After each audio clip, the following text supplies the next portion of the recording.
Prelude. Clark Kent was drunk. Not actually drop dead incoherent, then again, not genuinely drunk at all. At least he didn't feel like he was drunk.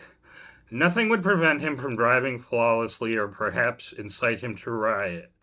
Nevertheless, on it went, drink after drink, waiting for some feeling he had been waiting for his entire life, comparing himself with the other drunks, wishing to God to be just like everyone else, and yet not knowing how. Of course, this was all perfectly absurd. These attempts, Caesar, to identify with the common, the tortured pleadings to a God he knew couldn't exist. For how could a God believe in God? Clark Kent needed to stop feeling sorry for himself and accept the ramifications of his existence. He was perfect, faster than a speeding bullet, able to leap tall buildings in a single bound, invulnerable to anything but loneliness. Not even the most outlandish opinion dreamed up by the ultimate zealous cardinal could come close to the reality of Clark Kent. But then, just maybe, this drink would be the one. Dramatic pause.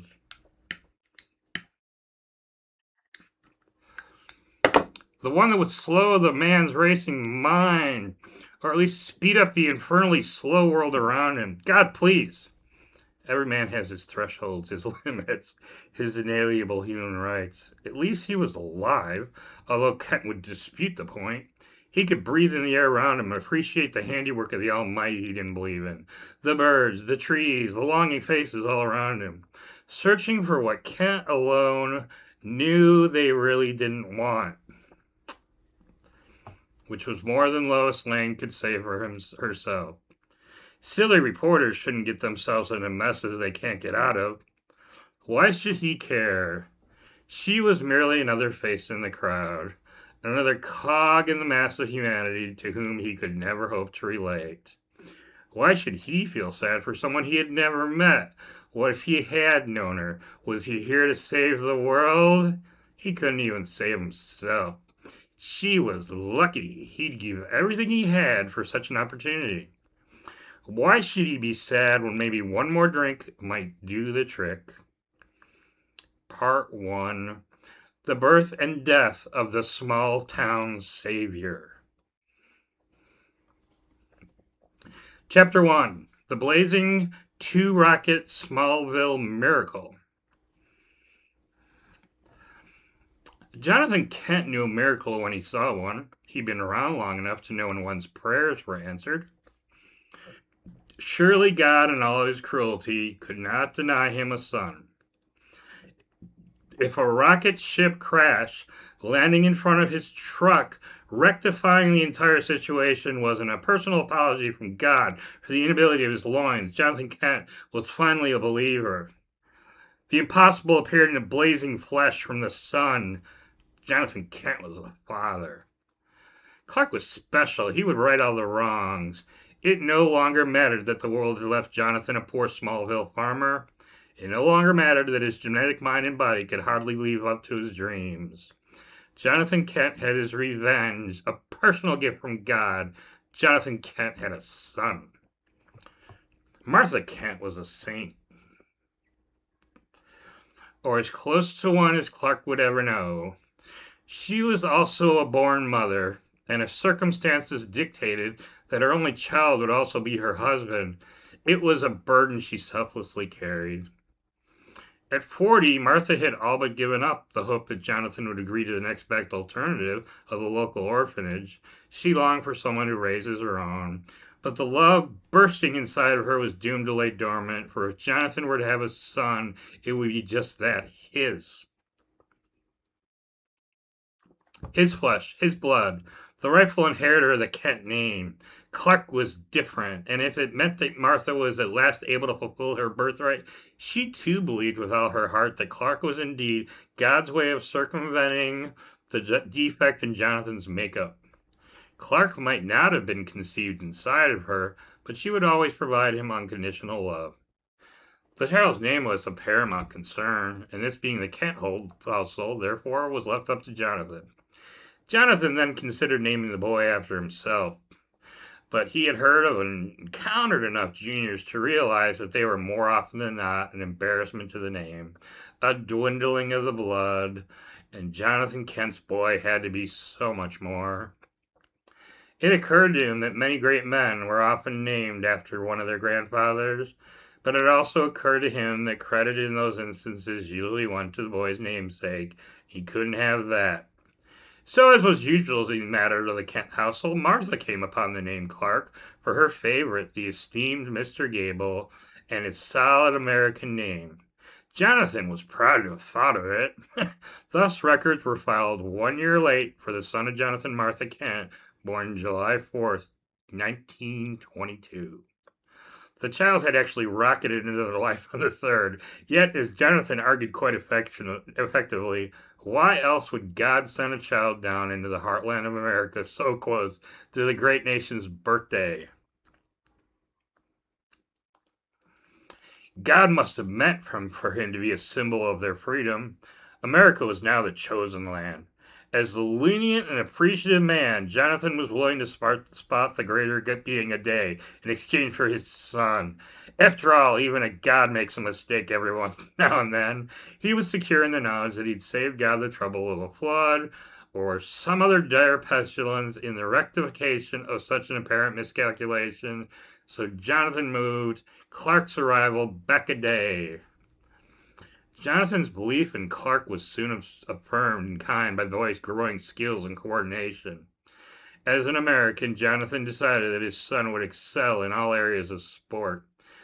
Although even at 2, it was readily apparent that Clark would rather cuddle up to a pigskin. Young Mr. Kent would be Ty Cobb first and foremost if his father had his wish. Clark could be Red Grange in his spare time. The ability to please his father came naturally to Clark, not that it was an overriding passion that he sought to demonstrate. It was not something he did for the pride that his father spoke about, but simply because it was so easy.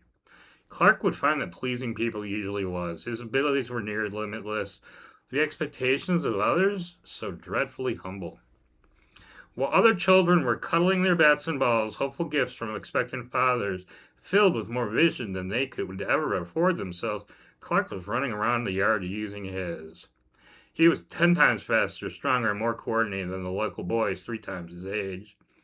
Even Jonathan's dreams could not have conceived of this. Even his faith in God was not that strong. In reality, Clark's age was merely a guess. For all anybody knew, he might have orbited the Earth for years before landing in Martha's arms. Perhaps it was a good thing for the limits of Jonathan's mind that Clark found him so easy to please. Clark need not exert himself.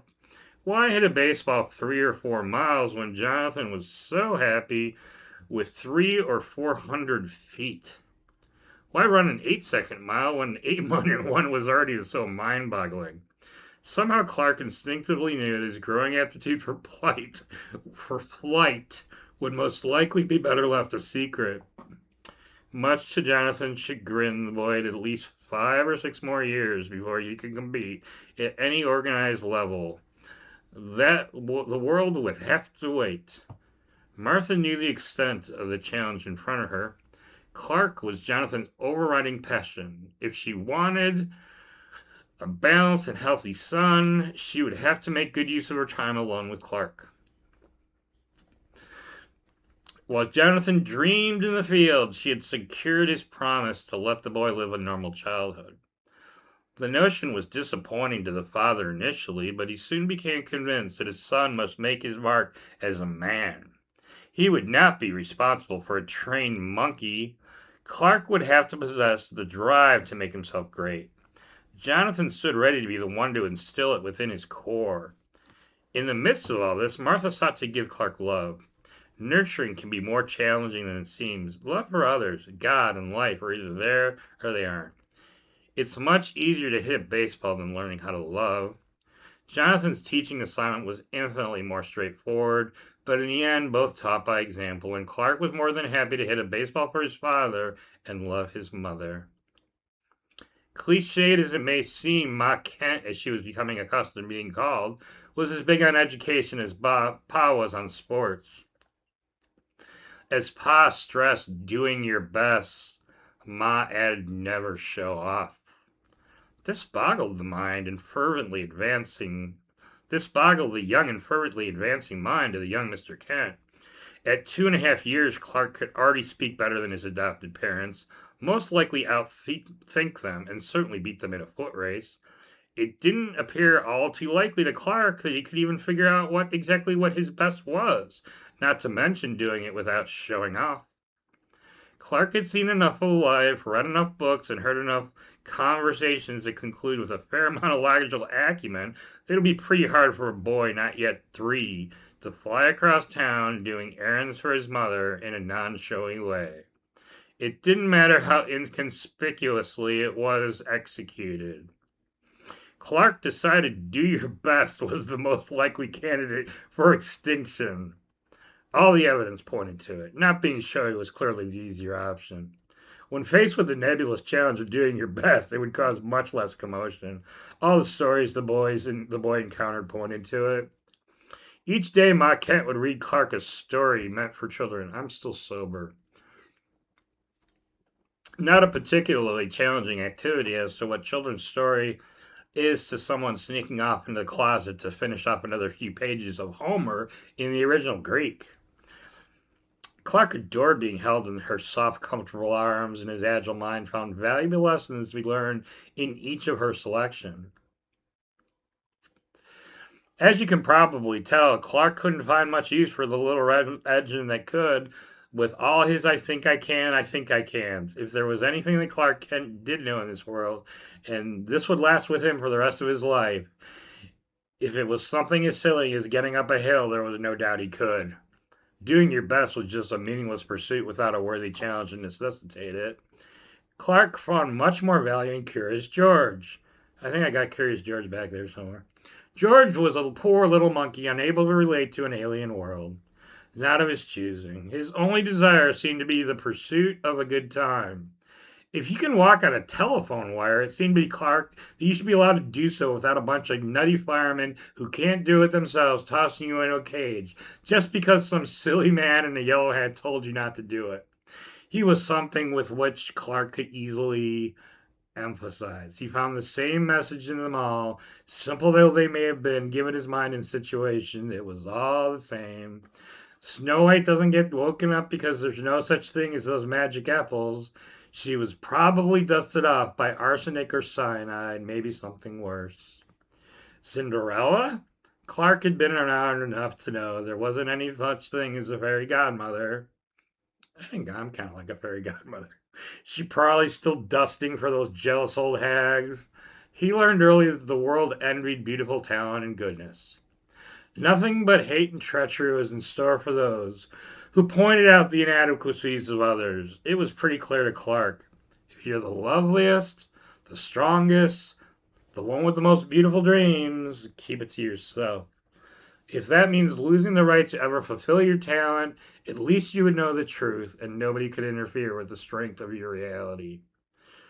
Chapter 2. Imprisoned by education, both home alone and out of his class. We don't need no education. Most 3-year-olds have it easy. By definition, it's usually not too hard to act your age. You might find a 15-year-old or two believing at the level of 4 or 5. Every once in a while, you have to do your odd 8-year-old who you could swear was older than your grandfather. But just about everywhere, a 3-year-old is a 3-year-old. Maybe you have the occasional child prodigy you can read a little, but not many of them are willing to sit down and digest a little Nietzsche after midtime. Sure, there's Wolfgang Amadeus Mozart, who Clark admired. In fact, he even found time to correct a few subtle errors in the master's hurried works. Still, no one in history from the upper echelons of talent or maturity faced anywhere near the formidable task of the boy from Krypton, as he merely struggled to appear normal. Even in the most superficial areas of human contact issues, Clark hadn't a clue. Having decided to keep his abilities in check, Clark had a pretty substantial research assignment in front of him. Speech seemed acceptable as long as it was slurred and relatively unsophisticated. Discussing existentialism clearly verboten. He'd probably have to wait a year or two to start on his ABCs. Luckily, it's not readily apparent that a toddler is actually reading the novel he's gingerly paging through. Clark covered his tracks by occasionally coloring on a few pages and holding the book upside down every once in a while. Check my website. They made me read to a first grade class when I was in kindergarten. It was the Adventures of Butternut Bill. Yes, this book is about me. By his own admission, what Clark garnered from the myriad of advanced reading he did at this point in his life would be limited. He certainly understood what he read and undoubtedly benefited from the absence of any bias engendered during the rigors of his rearing. His lack of life experiences made it nearly impossible to form any concrete beliefs, other than a paranoid vision of his lack of freedom, tailored to the absurdities of his dependence on his foster parents due merely to his age and appearance. Man, I wrote this when I was like 21. Man, I was good. Unfortunately, he had already let the cat out of the bag a bit athletically, at least where his parents were concerned. Still, he figured that everyone would most likely be happy as long as he scaled down his accomplishments to the believable.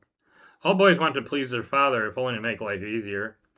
The charade was fun for a while, but waiting for your fourth birthday to reveal complete sentences can get pretty old when you're genuinely learning for meaningful companionship. The silent love he shared with his mother was generous and giving. And for all that boredom sports brought, Clark nonetheless took some pleasure in his father's almost limited delight at each new feat Clark deemed it time to reveal. Still, Clark needed a friend, someone to talk with, someone to argue with, someone to at least try to find fault with him, someone who could bear the truth of his talents and fill the treacherous time that his speed, both physically and intellectually, made that much longer. He wished it could be his parents, but no matter how much he loved them, he knew it wasn't meant to be. Clark often looked to the sky for answers to the questions he could hardly express in a vain attempt towards inner peace.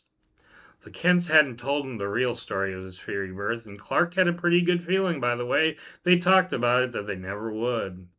But talk about it they did, enough so that Clark could just about gather together the entire story. So he looked to the endless sky and the mysteries of the infinite, the speed of light, and the mystical powers that the boy shot from the meaningless night. One has to be assured that Clark's true origin settled quite a few burning questions. Aside, as a being from unknown is a significantly more likely candidate for the extraordinary than the son of a small town farmer from the United States. It wasn't hard for Clark to quickly suss out that the Kents were pretty unlikely natural parents to a small child who could fly. So the sky held more questions than Clark could reasonably hope it to answer. Where was he from? Why was he here? Not revolutionary questions, but at least Clark's had an overwhelmingly unique twist, especially for a 3-year-old. Maybe he was the son of God. Secretly, without much more than a purging twinge of guilt, and not much of an idea why, as in most things, he held out hope for a more devilish ancestry. Even so, the pinpricks of lights were nowhere near able to light the darkness in his soul. Either way, be it in the light of day or the void of night, he was abandoned and soon found, much to the chagrin that it doesn't matter how high you can fly or how fast you can run if you don't know where it is you're going. In Clark Kent's world, each corner of the sky was as empty as another man's heart and as deep as the longing of his soul. Clark, could you please tell the class the colors of the American flag? School is akin to being the one poor sap who is actually telling the truth as he repeatedly insists upon his innocence to all charges. He found himself locked away day after day with some pretty boorish and unsavory company. Although not unsympathetic to his teachers, they did seem to be pretty hung up on all this American mythology. He longed for a true memoir, a Socrates to his Plato at mentor, a Socrates to his Plato. At times he would attempt to internalize these dialogues, creating his own inner dialectic to support the school against his objections. I told you this is everything I loved and hated, and man, I hated them teaching me Socrates, the dialectics. What if I could? The youth replied innocently enough. Pardon, Miss Brooks responded. I mean, what if I could tell you the colors of the American flag? What would I get? Well, I don't suppose you would get anything, Clark. Well, then why should I tell you? Yeah, what's in it for me? That's the American way. How do you expect to do well when you start talking tests? If I don't know how well you're doing, how can I teach you enough to pass? I could cheat, as if that were not really a necessary option. Now, frankly, Clark, cheating is offensive, an affront to the intelligent man. What's wrong with it? Well, how do you expect to learn anything if you cheat on a test? I thought we were supposed to learn it before we took the test. I mean, it's not like we go back and relearn the stuff if we get it wrong. At least if you cheat, you get a decent grade. After the test, I can go back and see what I would have gotten. I'd probably learn the stuff I didn't know while I was cheating, wouldn't I? That's how I learned. All right, Clark, but how did you expect me to know your weaknesses? I could hardly improve on them if it appeared that you were the smartest boy in the history of American first grade. We might even be forced to start studying you. Tell me, Clark, would I be able to gauge your progress? That's what we got back in the day. I was in a gifted program. We got progress reports, not grades. Well, you can ask me a question. I love that because she already had. She said, "What are the colors of the American flag?" It always ended there. Debates never really worked well when they were one-sided. It'd be great to try it for real. I was an undefeatable debater in high school. That one wouldn't end with a flippantly circular put down, but how was he to truly progress if left only to the shadows of his own mind? If only their discussions would get past the what's in it for me line. If just once she would agree to the taunt rather than the dismissing the arguments to the nearest corner until Clark was more agreeable, she could probably even make him change his mind. It just didn't work when he would try endlessly to simulate it in his head. If only he could tell her that in truth. He'd love to find out what his weaknesses were. If she only knew that Clark was indeed the student most worth indulging with a little sarcastic banter. Then maybe he could escape the terror of sitting alone in a crowded pool of ingenues, learning to tie their shoes. 6 hours of solitude and boredom left once again to roam his mind for the answers to the cold truths he couldn't avoid. 6 hours of seconds, lasting an eternity of stop motion and restless desires. Clark, you could be so bright if only you tried. If only you'd let me teach you, you'd be surprised how much you could learn. And for that moment, he saw himself giving in to her, telling her everything as he flew her through the sky. I know, if you worked at it, you could be reading some of the second grade books by the end of the year. And again, he pulled his heart back off the floor and told himself against its advice. It just wouldn't work. For all his intelligence, 6-year-old Clark Kent had underestimated the agonies that would be his childhood. Though he prayed for a friend both night and day, his fellow 6-year-old classmates were not the payoff for what he had longed. It was bad enough to suffer with them in school, pretend to be enlightened by the joys of colored dough and popsicle sticks and glue, but to have to suffer afterward too was actually just a plot by the mothers to keep the kids out of their hair. 5 days of hell for 2 days of peace. And although Martha longed for more time alone with Clark before Jonathan was through with work, the seeming necessities of a healthy, normal childhood decidedly took precedence. Clark hated his companions. The word friend had yet to enter his vocabulary. Not that he was an intellectual snob, he just couldn't stop his mind from wandering when faced with a rambling story about whatever his enforced playmates had fallen asleep halfway through the night before. Clark often felt like tearing the heads off the young acquaintances or frying them to a crisp with his newly discovered heat vision, but unfortunately, try as he might, Clark Kent had neither the gumption nor will to be hero or villain. So he sat down with his surrogate buddies and watched the cartoons like the rest of the obedient horde of youngsters worldwide. His days of hell weren't really as bad as long as good old Bugs Bunny was around. There was a sympathetic presence up for some enjoyable mischief. Clark found the cartoons enjoyable for a time. His mind kept capable of a lot, but like most prodigies, the sense of humor takes a bit of time to develop. Clark wished to God that people were like cartoons. If only he could bash his two loudmouth buddies a few times without any bloodshed or permanent damage. Every single cartoon reminded them of something wonderfully fascinating, and yet it was all so utterly foreign to Clark Kent. To Clark. Clark realized the truth. It wasn't them. They weren't the problem. They were supposed to act like that. He was the cartoon. He was the outsider, the one that couldn't communicate. He was Elmer Fudd. He had more firepower than anyone. It didn't mean anything. He was out of step with the world, leagues beyond its conventions. He wished and hoped someone would hit him square in the head with a frying pan, that he would fall off a cliff and get hurt, that he was a blabbering fool amazed at the color and light of a great big world. But when it came down to it, he had a great big speech impediment, like Elmer Fudd. Clark Kent, fool king of the world. I got to read chapter 3. Uh, chapter 3, the first inning rapture of Jonathan Kent. There are many important days in the progression of a young man getting older despite himself. Baptisms, birthdays, graduations, marriages, but to Jonathan Marshall Kent, there was one that had hung in the distant future for what seemed to be eternity of insufferable boredom. Time has a way of speeding up on a man getting dangerously older. Yet for those of you who claim the linearity of time, Jonathan Kent begs to differ. Some days were longer than others, and as the diminishing black hairs on the top of his head waged their futile campaign to keep his dreams vital and alive, each and every day of waiting for redemption could seem an eternity. The third Saturday of April was a proud day for the scholars of Smallville. The young boys, 9 and up, were finally given a chance to show their stuff as a prelude to the Little League draft. It wasn't much of a test, but if you could find one father who wouldn't lay money that he'd sired the man who would someday shame Babe Ruth, he was obviously either a communist or a liberal.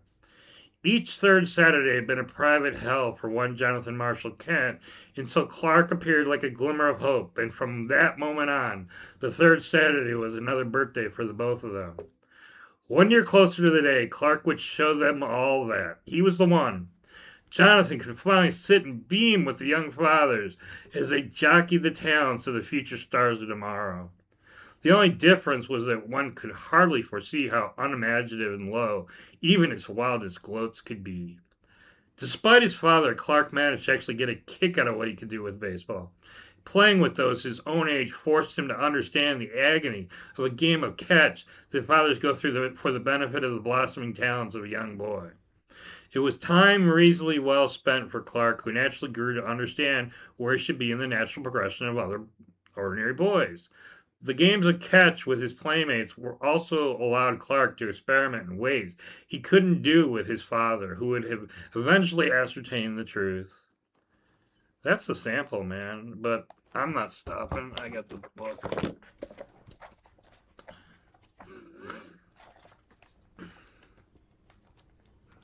Can't stop there, can I? Here we go. We're close. Where do we leave off?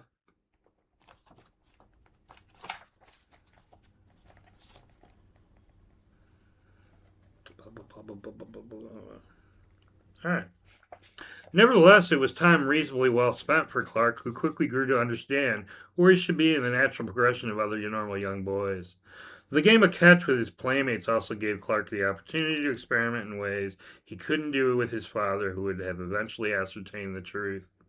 Clark soon discovered that if his less talented friends were going to have to chase down his throws, they might as well chase down curves that broke 3 feet in either direction, knuckleballs whose motion even the drunkest of bumbling bees will be hard pressed to emulate, submarine tosses that rose from the bowels of hell and on his command sank back into the depths from which they came, and essentially anything else he felt like having the ball do.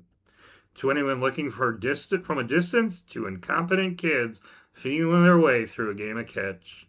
So what if the bigger of the two could throw the ball harder than any man on the face of the earth without even bothering to wind up, or for that matter, produce any more effort than a flick of the wrist?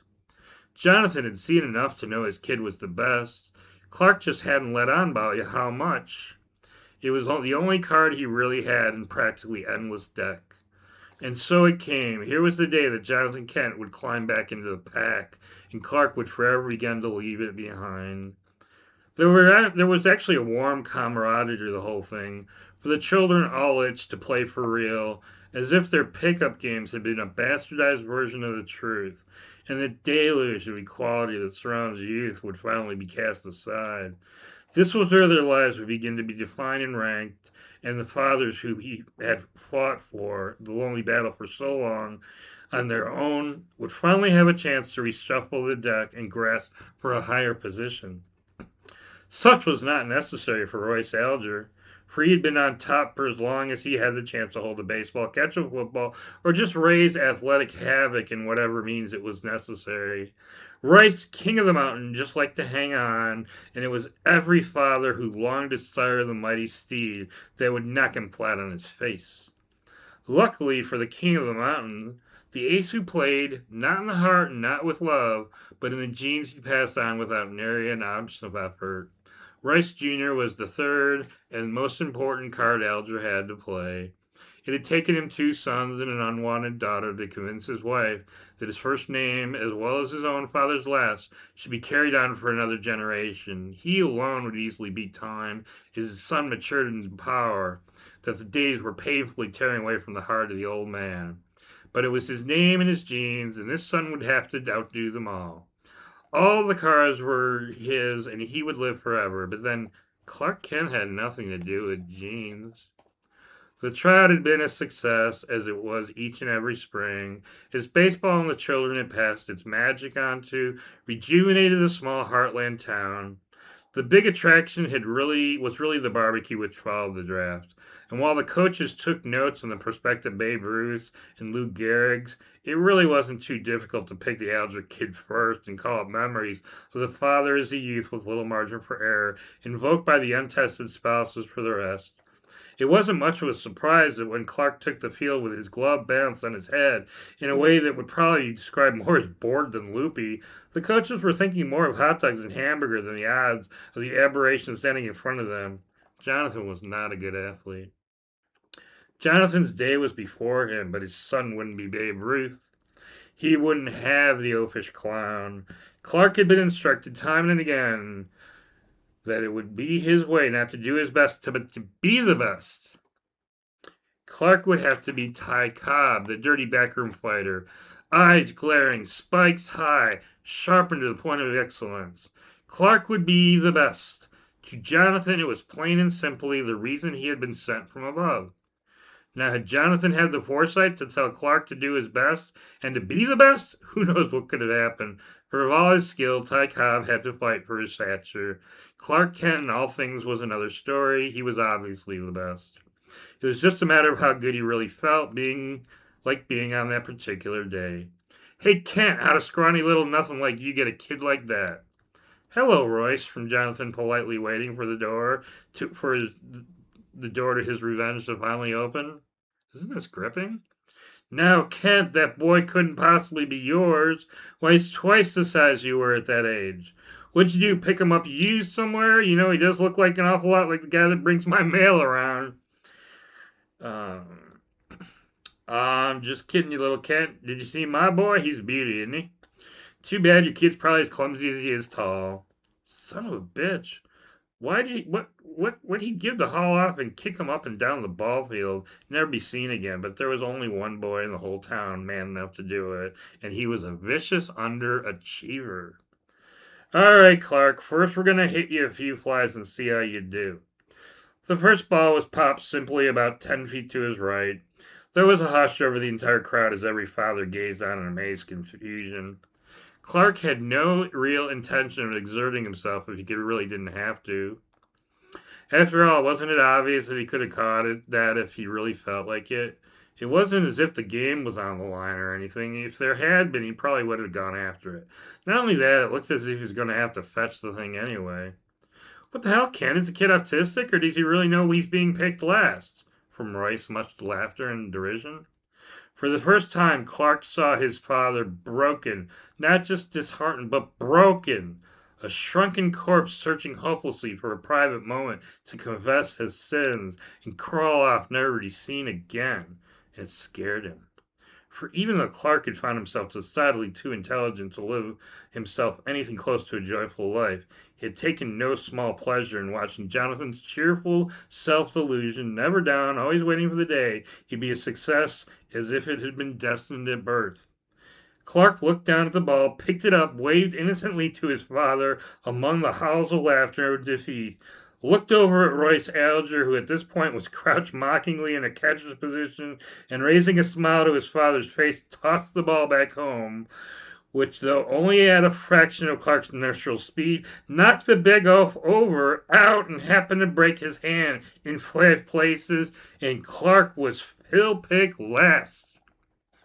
Not only was Clark picked last, but he was picked by none other than the scared and angry Royce Alger, who alone in the town knew that it wasn't a fluke, that his rather large broken paw, which was known to have a distinct habit of becoming a large drunken fist, was in its current shape, not because any thrown ball had the potential to be dangerous if it hit you unrepentantly in just the right way. No, he was Royce Alger, and say what you want about him, he could tell when a ball was thrown 80 miles an hour, even if it was tossed by a sullen 9-year-old. When Royce Alger had so generously offered to take on the feeble, though big Kent offspring, he wasn't just doing himself a little bargain hunting. He'd been vigorously talking the Kent kid down for weeks. No one had really been paying much attention to the kid's throw. Jonathan athletically was a lost cause, and after all, this was a 9-year-old kid who rather talked and appeared almost catatonically unable to even run after a fly ball, much less catch it. Rice knew better. Not only did he believe that Kent's kid had to be good, but he was most likely too good to risk a direct comparison with Royce Jr. Thus, Clark became a member of the Smallville Little League Yankees, and as far as Royce was concerned, little Kent would never get off the bench long enough to get a drink of water, much less steal the thunder from the mantle of his namesake.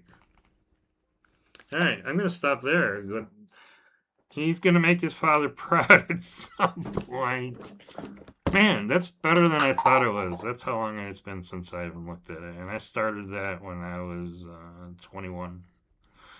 I think it's pretty damn good. And all the millionaires and billionaires that were once my friends that never call me, wake up. It might happen after I'm dead, but your $1 billion can't.